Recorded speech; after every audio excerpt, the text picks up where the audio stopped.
Hey everyone, welcome back to the Data Crunch podcast. I'm Vadym, Growth Marketing Manager here at OWOX. And today we're diving into a topic that every marketer is thinking about, marketing analytics. It's a huge opportunity to unlock better strategies and results. And to help us unpack it all, I've got Ievgen, our head of marketing, with me here. Hey Ievgen, ready to break down the world of marketing analytics? Oh yeah. Hey Vadym, happy to be here with you. Marketing analytics might sound complex, but it's really just about using data to make smarter, better decisions and drive better results in business. More customers, more revenue, lower ad spend, better website conversions, higher lifetime value, you name it. So the idea here is to go through this today, the key parts of marketing analytics, what it consists of, how to work with it. So anyone listening to us can start to see the benefits of bringing data into their day-to-day decision-making processes around marketing. All right, let's start with the basics. What is marketing analytics exactly? I know it's more than just tracking data, right? You got it. So marketing analytics is all about the whole process, from planning what to measure, collecting the data, preparing it for analysis, then visualizing and analyzing, but then delivering that to the right stakeholders who can then act upon and interpreting data to understand how well your marketing efforts are paying off. It's all about having a map that shows you what's working, what is not, and where you can improve, and actually where you couldn't improve as well, or you don't have to focus on. And it typically involves two core areas, like analyzing the present, analyzing the past. But the potential next step after the first analytics process in place is to look at the future. So making predictions, building plans, etc. Yeah, interesting. So you're looking at everything from the past to what's going on right now and then what's coming up. Can you break down each of those a bit more? Let's start with the present first. Sure. So for the present, you're tracking things in real time or close to real time. We had a great episode on data freshness. You can watch it on our channel or at the platform you're listening to us right. So, for example, your paid ads, Facebook, Google, LinkedIn, Criteo, whatever advertising platform you use, you need to have that data handy. Then website traffic like Google Analytics or OWOX streaming. That's both for your traffic details and online conversions. You might add some sales from the CRM here as well. And then maybe you are tracking some kind of a social media engagements. You want a clear view of how your current marketing campaigns are performing. What brings you sales, views, engagements, you need to be focused on with the right metrics. Great. So now that we know about the present, let's talk about the past. So then there is the past. This is where you look back at completed campaigns, sales, your collected data, your already collected data, and see the metrics like customer lifetime value, acquisition cost, conversion rates, retention. You might build some kind of cohort reports, run RFM analysis. This stands for recency, frequency, and monetary value. That's all about how your customers are buying your stuff. What are the buying behaviors? So what's worked well in the past, what didn't? So it's all about learning from past results to build a better future for your customers, but also to earn more money. Oh yes, for sure. So what's up with the future? So at the end, we just have to predict the future if we can, as good as we can.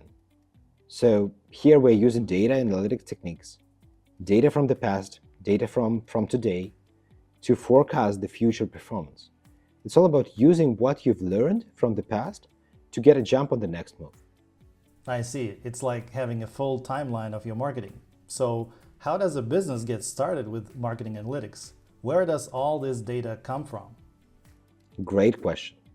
It all starts with the plan, with the right framework. Every analysis should start with a plan. And we typically divide the planning stage into 3 core steps. Number 1, defining clear business goals. Number 2, asking the right questions. And then number 3, defining the metrics to measure in order to answer those questions. So for example, we might want to to get 20% more sales in the next 3 months. In order to do this, we need to ask ourselves a couple of questions. For example, what's the current number of sales we're getting? What are the channels that are bringing those sales? And then, after understanding this, we can go and calculate the metrics to measure this, to measure the progress towards these goals. So that's the basis for any analysis, understanding what do we need to get, what questions do we need to answer to get there, and then which metrics to measure. Yep. I see. So we always start with a plan. It's a great approach. As Benjamin Franklin once said, if you're failing to plan, you're planning to fail. All right, so what comes next? So next comes data collection. This means pulling in the data from every platform you need to measure the metrics from the plan. So for marketing data, that's typically advertising platforms, website analytics, CMS systems, maybe social media, again, just if you measure this, email tools, CRM systems to get the details about the orders or offline conversions. Like if you're in B2B, for example, most sales are happening, let's say offline, they are outside of your website. So you cannot track those with online conversions only. But you need that data to be available for your analysis. So if you are touching it in marketing, it should be connected to your analytics. I just want to note here once again that the user behavior tracking, the website analytics, that's something completely different from the rest. You want to see exactly how users are engaging with your site, like which pages they're visiting, what are they clicking on, and how far they are going into your sales funnel. And it's very important here that you trust that data, because it's not like Facebook ads where you can just download the CSV file with your stats. It's something you need to set up in advance. Plus, there are the privacy restrictions, cookie expiration time. It's very important to see all right and get as much data as possible. I think we've started this podcast season with an episode about the post-cookie world. So if that's what you guys are really affected by, I encourage you to listen to that episode number 1. Yeah, so it's not just collecting random data. It's about collecting relevant data from the platforms, plus seeing how users actually move through your site and engage with everything, right? Yeah, exactly. And once you have the data, you need some kind of data preparation. Sometimes it's also called data transformation, data modeling. Because when you just collect your data from different sources, their nature is different. Different names of the columns, different structures. They are disconnected. So this stage is all about getting all that raw data that you've collected in the previous stage cleaned up, organized, connected, and ready for your future analysis. You're making sure it's consistent and it's structured and it's linked one to another. So when you dive in that data, it's easy to understand and act upon. We like to call this process data modeling. So when you create those building blocks, so at the end of the day, you build any report you need from the pieces like the Lego set. Yeah, I love the Lego set analogy. Got it. So once the data is modeled or transformed, what do we see next? What's coming next? So that's where we go to the reporting stage, visualization, decision making. It depends on who is preparing the report, right? If that's a data analyst, probably the next stage would be just reporting, sometimes visualization. And then it's time to deliver that report to the stakeholder. Or if you're a marketer and you are creating a report for yourself, well, you'll go straight into decision making. So basically, this is where you make the data, that the data you have in your database, in the data warehouse, in the spreadsheet, wherever you have them. It's all about making the data easy to digest. You want clear, visual reports that help you and your team and maybe stakeholders quickly understand what's happening now and what to do to improve results. Charts, dashboards, anything that makes that data easy to interpret and act upon. All right. So could you please let everyone know briefly how to iterate with data to get something tangible? I'll probably tell you a story about how I am building reports for me and for my team. So I like using spreadsheets for this task. I don't use classic BI dashboards like Looker Studio or Tableau because I want to be able to play with data quickly. So I collect the data into the warehouse. That's where it's all gets started.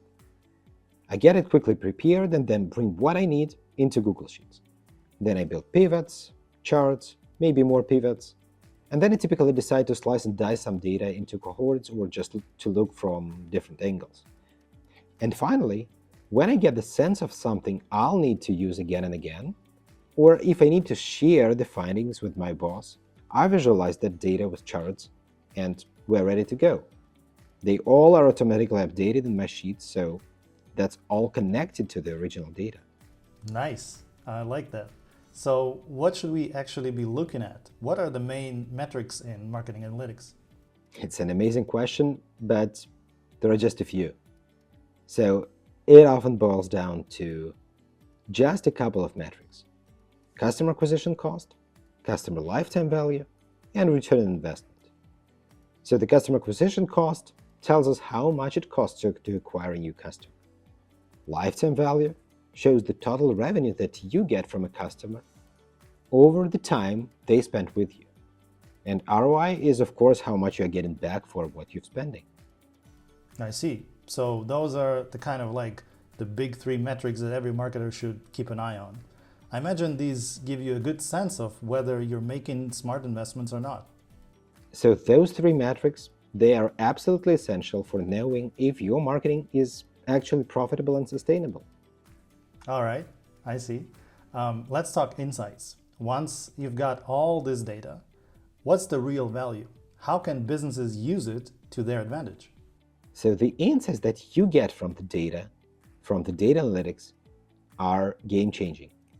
You're not just looking at numbers. You are learning about your customers, their behavior, preferences, demographics, products they buy, pages they visit, and what they engage with. All this lets you tailor your marketing strategies or make some adjustments to really hit the mark with your audience. Marketing is always about placing the right message in front of the right person at the right time in the right place. That was always like that. No matter where we are in the digital age right now, or selling, I don't know, wine in ancient Greece, message, placement, audience, and time. Sounds pretty powerful. And I bet this also helps with optimization, right? Exactly. Once you know what's working and what is not, you can start optimizing. Maybe you shift the budget from one ad channel to another one, or refine a campaign to target a specific audience. It's all about making smarter decisions based on the data you trust to get the most out of your marketing efforts. Okay, and how does marketing attribution fit into all this? I know it's a big topic in analytics. How do we make sense of it? Well, it's definitely a big topic, and probably there are no podcast where we are not talking about marketing attribution. But it's basically about understanding which of your touch points led to conversion. So if someone interacts with a Google ad, a Facebook ad, and an email before making a purchase, attribution models help you assign credit to each of those steps based on your business model. That's what Google Analytics doesn't allow you to do, is really customize as you should. That's why you need your data handy to play with it and model as your business deserves. And this way, you know which channels are really driving the conversions and which might need tweaking off or switching off, which are not paying off for the overall journey. Because sometimes there is the situation where you need to overspend to fill up the top of the funnel, so then you can convert them on later on. All right, I can see how that would be really useful. And what about predictive analytics? How does that come into play? So predictive analytics is huge because it helps you forecast the results. You're using the historical data to predict things like upcoming revenue. It's super helpful for making proactive marketing decisions, so you are not just reacting to changes, but trying to be one step ahead. But one thing stands here is the quality of your data. If for any reason you don't trust your data 100%, or if you have the missing pieces, there is no way you will trust any predictions and make any decisions based on it. So get the predictive analytics only after you have all of the other pieces, all of the ingredients in place. Awesome stuff, Yevgen. I love it. Now that you mentioned that marketing analytics can save a lot of time, Can you give an example of how? So one big way is by automating the entire reporting. Because let's face it, we all do some kind of analytics. Even if that's just inside each of the ad platforms or looking at some Google Analytics reports. Instead of looking at the data in different corners, maybe manually gathering and cleaning data, it's always better to use the right tools to do it all for you on a schedule. So you can focus on making decisions on the data you trust, coming up with the right and smarter strategies and creativity. That's where AI would never replace us marketers. So it's really a huge shift if you can automate the entire marketing reporting. So less time is spent on tedious work and more time spent on the fun stuff. Yeah, I like it. Now, the big question is, why is marketing analytics essential for brands today? In today's market, in today's environment, you have to be data-driven to stay competitive. Data analytics helps you make the right decisions, optimize budgets, create targeted strategies, and even spot issues before they become big problems. It's the key to making your marketing more effective and driving growth. Yeah, that makes total sense. Before we wrap up, what would you say are the main takeaways for anyone looking to get started with marketing analytics? I would say focus on 3 things. Number 1, get clear on what metrics matter the most for your business. Number 2, make sure you have the data to measure those metrics. And 3, don't just look at data. Use it to make decisions. Data never lie. Analytics should be an active part of your strategy, not just something you check once in a while. That's definitely great advice. Thanks for breaking it all down, Ievgen. And to everyone listening, if you want to dive deeper, check out our resources on marketing analytics at owoks.com.